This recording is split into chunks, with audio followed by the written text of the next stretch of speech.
Seja bem-vindo ao curso Pré-IFMG da plataforma Mais IFMG. Eu me chamo Débora, possuo formação em Letras e experiência no ensino de língua portuguesa. Eu serei sua professora neste curso e nessa aula de número 8 nós vamos falar um pouco sobre semântica. Você já ouviu falar em semântica? A semântica nada mais é do que o estudo dos sentidos das palavras em determinados contextos.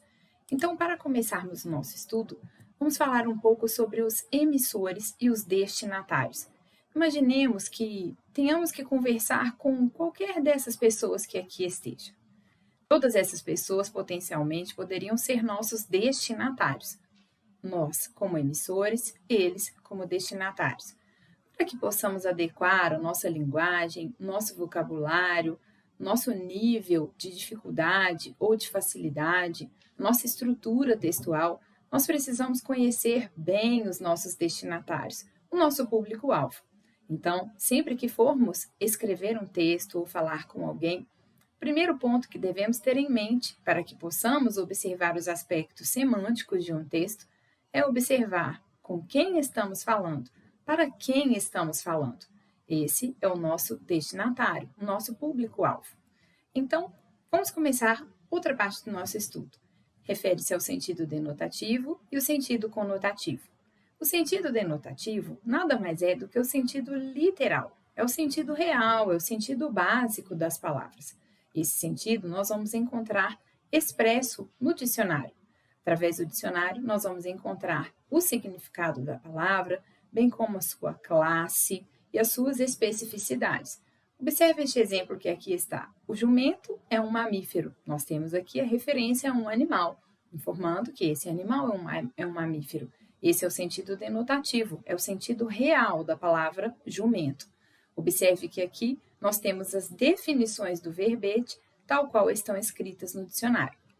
O sentido conotativo, por outro lado, é o sentido figurado, é o sentido não literal, é o sentido metafórico da palavra. O que isso significa? Significa que essa palavra, a mesma palavra, jumento, no sentido conotativo, pode ter significados diferenciados conforme o contexto, conforme o texto, conforme o nosso destinatário. Observe, esse rapaz é um jumento, está sempre gritando com as pessoas. Aqui nós também encontramos no dicionário essa definição da palavra jumento. No entanto, nós vamos ver uma informação de que aqui ela está num sentido conotativo ou no sentido figurado. Assim, de acordo com cada texto, nós podemos ter uma variedade de significados que nós vamos atribuir conforme o texto que nós estivermos lendo. Passando um pouco à frente, é importante que nós reconheçamos onde vamos encontrar palavras em sentido denotativo e em sentido conotativo. Nós vimos que o sentido denotativo é o sentido básico, é o sentido literal, não é verdade? Pois então, nós vamos encontrar essas palavras com sentido denotativo em textos que exijam uma informação precisa, que precisem de palavras expressas em significado real, palavras que não facilitem a interpretação conforme o contexto. Palavras que tragam informações mais precisas, informações corretas, informações que não gerem duplo sentido, que não gerem dificuldade na interpretação. Por isso mesmo, nós vamos encontrar essas palavras de sentido denotativo em textos como atas, reportagens, notícias, editoriais, artigos de opinião, textos de divulgação científica. Todos aqui são textos que precisam de uma informação bastante precisa. Por outro lado, as palavras de sentido conotativo ou as palavras em sentido conotativo são palavras que admitem uma interpretação de acordo com o contexto. Assim, nós vamos encontrá-las em textos que sejam mais abertos, textos predispostos a isso.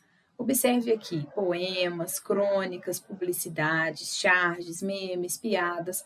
São textos em que nós poderemos utilizar as palavras em sentidos diversificados de acordo com a informação que queremos transmitir. Esse é o sentido conotativo. Outro aspecto muito importante no estudo da semântica é com relação à polissemia. O que é a polissemia? É a capacidade que uma mesma palavra tem de significar coisas diferentes de acordo com o contexto.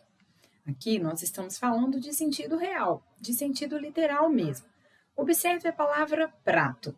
A palavra prato, sem nenhum contexto, sem nenhuma frase, sem um texto que a apoie, nós podemos pensar em inúmeros vocabulários, inúmeros sentidos, simplesmente através da palavra prato. Veja aqui algumas ilustrações que nos ajudam a perceber.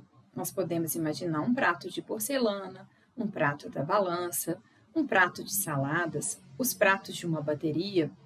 Então, quando uma palavra é polissêmica, nós vamos perceber qual é o sentido dessa palavra apenas através do contexto.